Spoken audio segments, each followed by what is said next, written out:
If transitions are chaotic in May, it's not because kids suddenly forgot how to behave. It's because transitions are the first place stress shows up.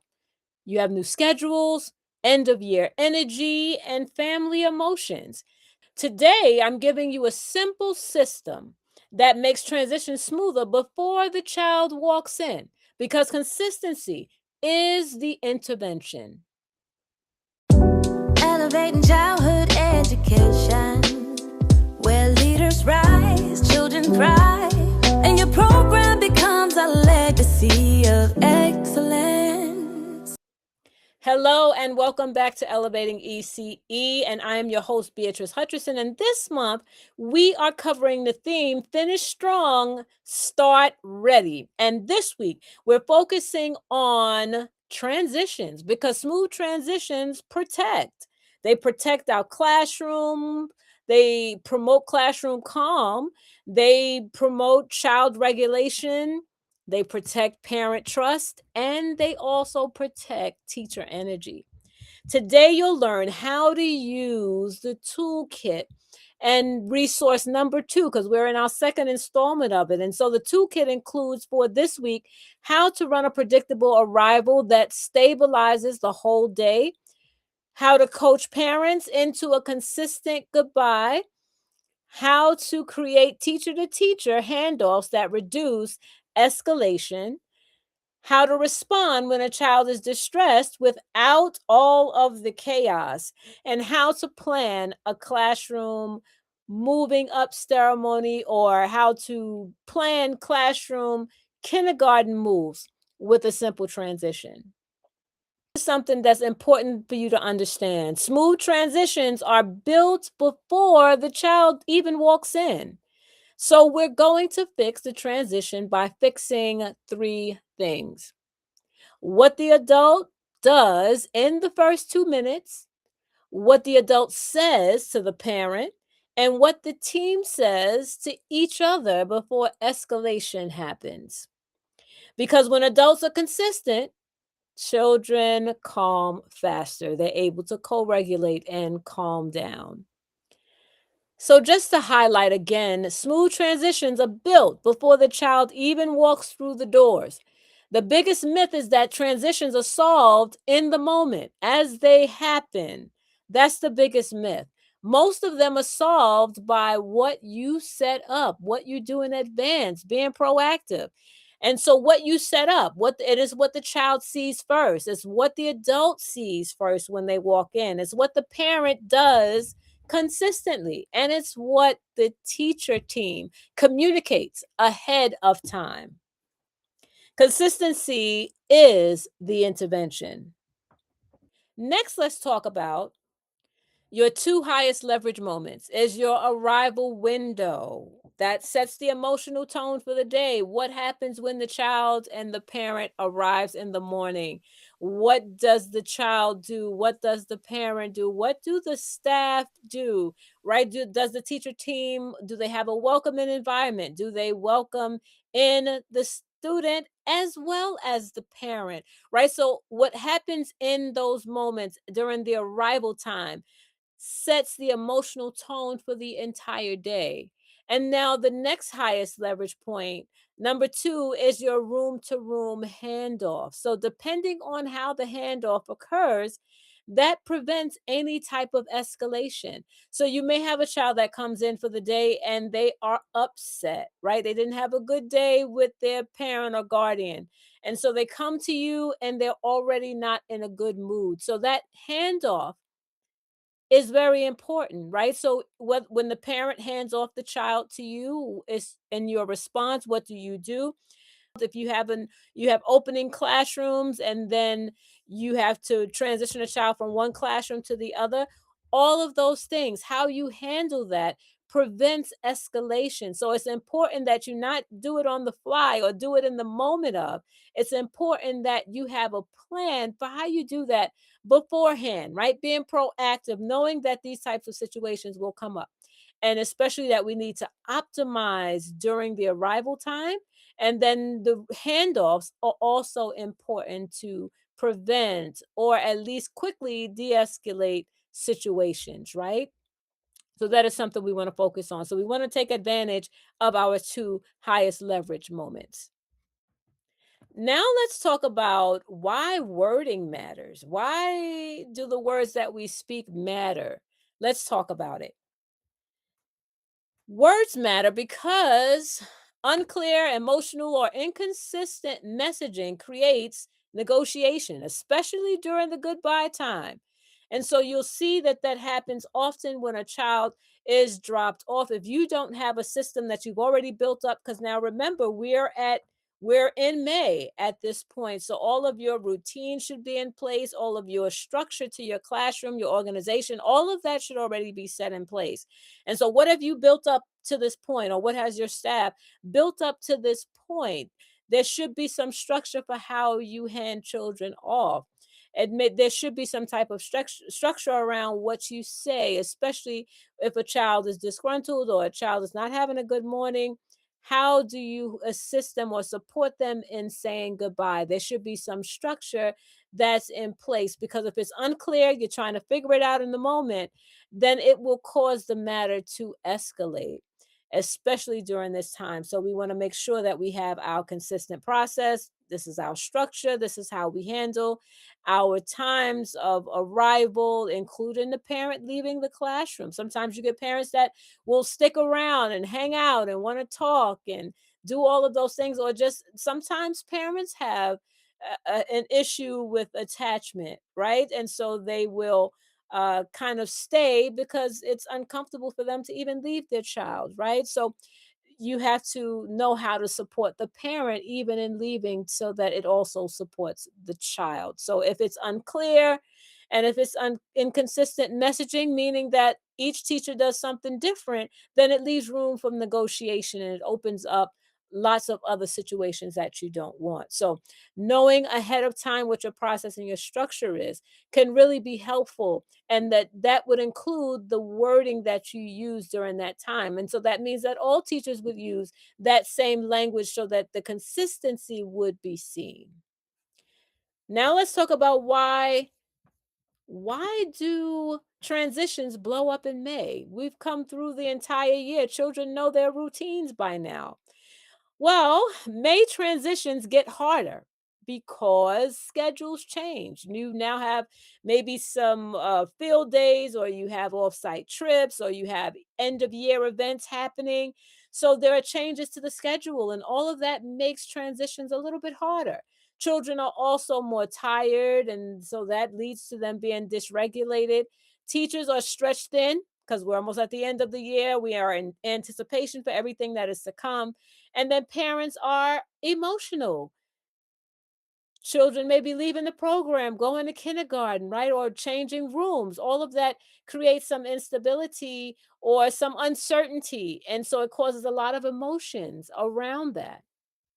So it's important that we know that everyone is affected by the changes, right? So there are lots of changes, lots of transitions that are happening in May. And so that's why, that is the reason why we see that things become or seem to be a little out of sorts or dysregulated. It's because of all of the transitions happening, all of the moving pieces. So the child isn't being difficult, the parent isn't being difficult, the child is reacting to predictability loss, right? Those what they will lose. They will move on to another classroom without their peers, or to a whole nother school. They're losing teachers, right? And so that affects the child as well as the parent. And so it's important to know that. It gives you a different perspective, and to know how to plan and how to support in a way that would be effective to all. Now let's talk about the three most common transition mistakes that we make. We have too much talking to the parent while the child escalates, right? So instead of addressing the child right then in the moment, we're having more of a discussion with the parent. Number two is that no, there's no predictable first choice. The child enters into chaos. There's no structure. The child is coming in, and now they just have to figure it out on, or get the support from you as they go, right? But when you have a structure that is already in place and that is set up, there's an option, there's some predictability there, routine. Children strive in routine and consistency. So it's important when that is there. Also, number three is no handoff language. So the next adult walks in blind. They don't know what's going on, what has happened, what is the communication that happens during the handoff or the transitioning from one classroom or one teacher to the other. So today, the toolkit, we're going to do the activity together. It fixes all three of those. So this is a quick what we're not doing. We're not creating a brand new behavior plan. We're not blaming parents. We're not asking teachers to be superheroes. We're installing a repeatable script and checklist that works on the tired days, on the days when everyone is spent and stretched thin. And so let's dive into this demonstration together. And I'm going to go ahead and share my screen. But we're going to go over the resource entitled Transitions That Work. So it's the child and the parent transition toolkit. And so I am going to share my screen so that you could follow along with me as we work through this together.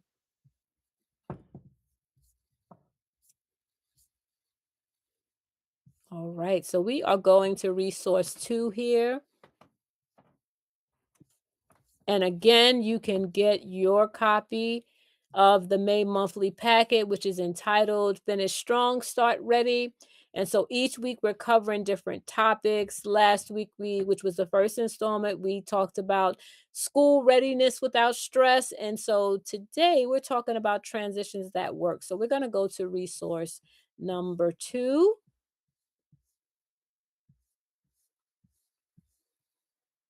All right, here we are. Transitions that work, child and parent transition toolkit.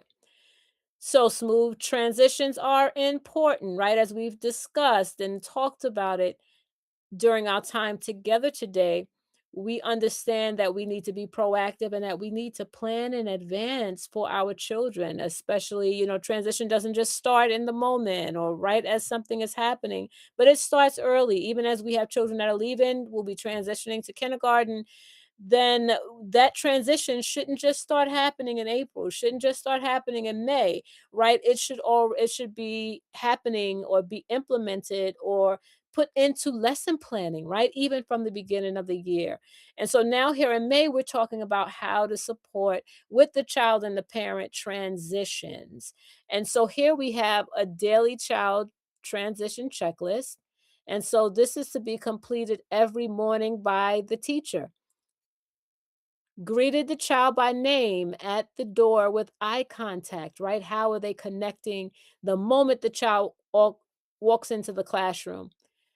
Offered a predictable first choice, right? Was there something set up for them to do? And we understand that there are a lot more things that happen once they come into the classroom. The child is greeted. Also, the parent should be greeted as well, right? Not by mom or dad or grandma, right? But we want to also identify the parent's name. We should know it. We're in May, so we should know the parent's name at this point.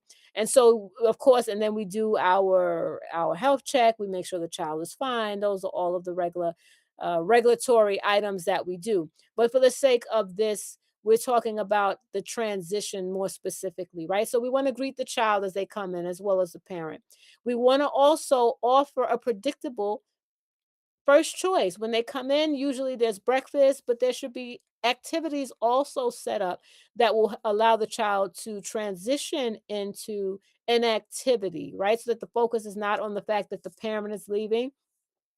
They are focusing on whatever the activity is that they see that they would like to do next or engage in. The next item is acknowledged any visible emotion without rushing past it, right? So when we do our health check, we see, whether or not the child has any injuries or any scars or anything of that magnitude. But we're also looking to see what state the child is in, right? Is a child Crying? Is the child upset? Is the child angry? Right? All of those things we notice in those first few moments during arrival. So we want to acknowledge and not just not just move past it, right? So if the child is crying, we don't want to just act like it doesn't matter and the child is not crying, or the child should know better at this point in the year. They are already acclimated to the environment. They shouldn't be experiencing this, right? Just to give you some, I've heard them all, right? I understand them all. So acknowledge what the child is feeling.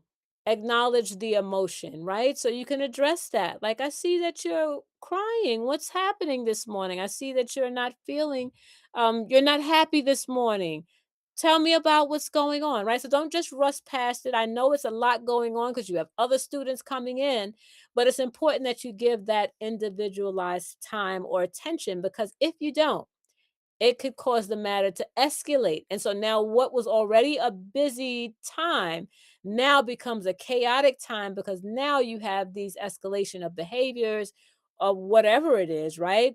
And now you have to manage all of that, as well as still bring in all the other students and still have the individualized attention on each one of the children. So it can really escalate quickly if we pass by or ignore the emotion that we see exhibited. The next one is connected child to a peer or activity within 2 minutes, right?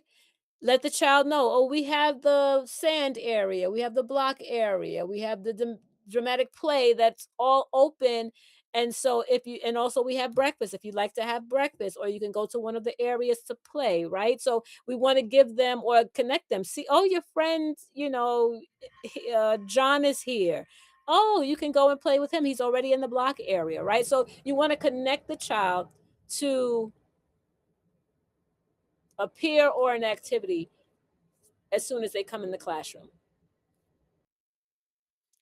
And the last one is notify co-teacher of any child who needed extra support. So as a child comes in, if the child needs additional support, you communicate that to your co-teacher, right? To the other teacher in the classroom, so you can let them know, I need to help Molly for a moment. Please just watch the others. Or you can ask them, can you help support, or can you help me with supporting Molly? I have to, I'm speaking to the parent, or I'm bringing in the other children, right? So just don't ignore the child. Pass the child off if you're not able to attend to them. But that communication should be happening with you and your co-teacher, or the other teacher, another teacher or staff member in the classroom. So that's the transition checklist. And then we have our parent goodbye script, right? And this is something that we should have in place earlier in the school year, but this is very simple and everyone can use it to say the same thing, right? To have the same language. So all staff should be trained in the version of the script here. And so again, you make it specific to the needs of your program, what you need, right? So you modify this however, but this just gives you an idea. So it has a template here and it says, good morning. We are glad, and I've been using the name Molly. So we are glad Molly is here. You can say goodbye now and we'll take good care of her. We will see you at whatever time the parent usually picks up, right? So very simple. Good morning. We're glad that Molly is here today. You could say goodbye and we will take good care of her. We'll make sure that she enjoys her day, right? And so that's that transition from the parent and to you, and then you have that activity that's set up, right? So then you say, we will see you later at 4 o'clock. Enjoy your day. Have a great day. Right. And so there's that transition, but everyone will have that language. That way the parent is aware and also receives the training, right? We train them in how we respond to them and how we communicate to them. So they will understand that this is the structure. that I bring my child in, and then I say goodbye and I pass my child on, right? So having that structure in place, of course, having the eye contact, connecting with the family. And certainly you want to do this from the beginning of the year so that everyone is on the same page and that understanding is already had by the parent, that they understand we do have a transition process out, after you drop your child off. And so the idea is to redirect the child as soon as possible. And then the teacher handoff script. And this is how the teacher will hand the child off. And so it says, Molly is having a hard time this morning. She usually responds well to playing with manipulatives or playing in the sand. And so you want to keep your voice low and offer a preferred activity, right? Would you like to play in the sand since you usually like playing in the sand? So offer the preferred activity first. And you can say, I've already informed the family that the child is going to be okay. Let us know if anything changes, or we will let you know if there are any changes that are needed or that are made. Right. So this is the teacher handoff script. So when you're letting another teacher know, you're letting them know that they were having a hard time. This is a situation, and this is what they usually respond to. And so it does give a little, tip in here about how to keep your voice low and to offer some, but so it gives directives on how to govern or how to support this transition, right? Because it's a co-regulation language. So you want to keep your voice low, keep it, stable, so that even if the child is having aggressive behaviors, if the child is crying, right, if the child is screaming, we still want to maintain the low voice, the consistency of our mannerisms, because our calmness in that moment will help the child to co-regulate. They feed off of our emotions. And so if we're able to remain calm, then we will be eventually able to get the child back to that calm state. And so this just kind of gives a script. You modify it based on whatever you feel would be appropriate. The whole idea here is that we're being intentional about putting a script in.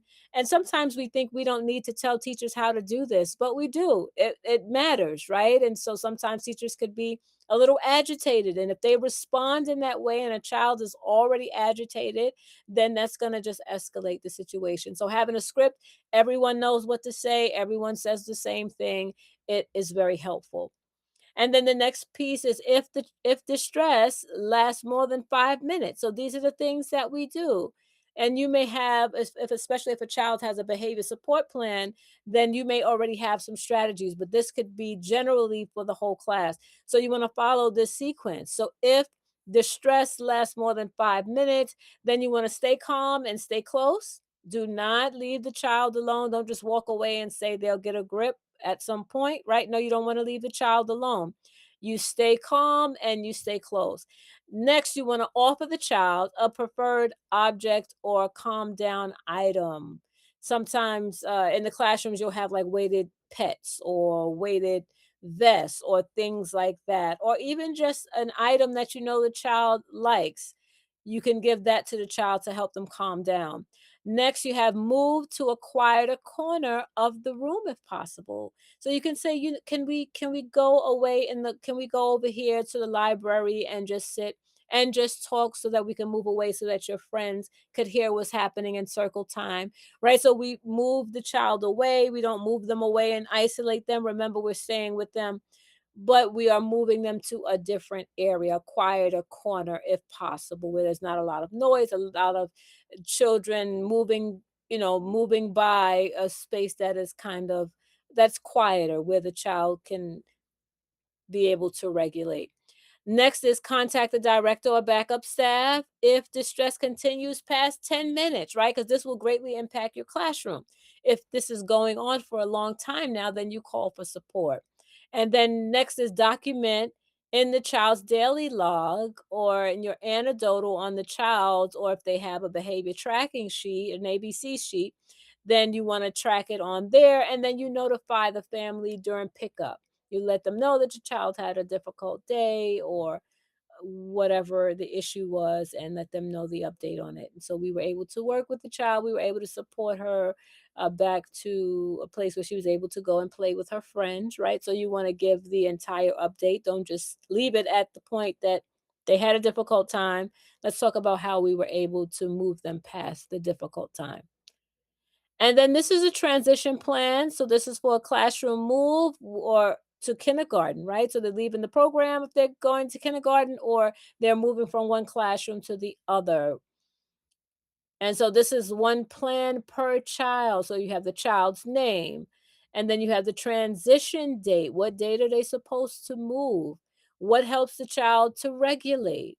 And so whatever that is. And so even this is helpful to even send with the child, because now you can inform the teacher. Maybe the child, I've been saying Molly, maybe Molly likes dolls. She likes dolls. So you can say that a doll would be an item that could help her to regulate. Known triggers, so things that you know trigger the particular child. Also, your plan for the plan for the first 3 days. What are some things that you know would be helpful with helping the child acclimate to the new environment? And then parent communication plan. What communication will be had with the family, with the parents? So you want to also document that. And then the parent communication checkpoints. At which points are you communicating? So the transition conversation was held on what date? The written summary was sent to the family as a follow-up, and then a follow-up was made in 5 days, and then any concerns were documented and shared with the next teacher. Maybe the parents had a concern about the child acclimating to the new environment, or were concerned that the child would not know the teachers or the new peers or the new environment and may need some additional support. So those types of concerns can be shared. So that's the communication checkpoints where you check in with the families, you communicate to them, also find out if they have any concerns, and then you follow up with documentation. All right, so that is the tool or the resource that we have for you today. And so remember, download your copy so that you could do this and modify all the sections, modify them to be specific and to really be able to help you meet the needs of your program. And do me a favor, comment down below transitions and tell me what's hardest, the arrival time, maybe room change, pickup or nap or an event day. Please tell me, what is the most difficult transition for you? What's the hardest? So comment below and I'll reply with a script that is specific to that particular transition. Okay, so I hope that that was helpful to you. And so the tool is for you. You can take the resource. And so again, we did resource number 2, but the packet includes a resource for each of the 4 weeks that we're spending this time together. But it gives you tools that you could use that could really help your program run smoothly and really to move you towards excellence. Usually we have chaos because we have the absence of systems or systems that actually work. So we have these resources that we share to you that you can go back and implement in your program. Of course, modify it based on your needs, but use them so that you have systems in place that could help your program run like a well-oiled machine. And so if you have no other takeaway from today, I want you to remember smooth transitions are built before the child walks in. It's about being proactive and having a plan in place for how we will deal with issues. And will we be able to cover all of the issues? We may not. Every once in a while, something may happen where this is the first time that you've seen it. But guess what? It gets added to your plan now of how to address and how to support children when they most need it. And so transitions are a time when there's a lot of uncertainty, there's a lot of fears, there are a lot of emotions, and it impacts everyone, right? Not just the child, not just you as the teacher or the administrator. It also impacts the family and those that are connected to that particular child. So we want to look from that perspective when we are dealing or approaching these types of transitions. The end of the year is always difficult, but if we have our systems in place, then it runs seamlessly and we have a lot less issues that occur. And or if issues do occur, we have a plan in place to de-escalate it very quickly. And so thank you for your time today. And until we meet again next time, let's continue to elevate childhood education together. Elevating childhood education, where leaders rise, children thrive, and your program becomes a legacy of excellence.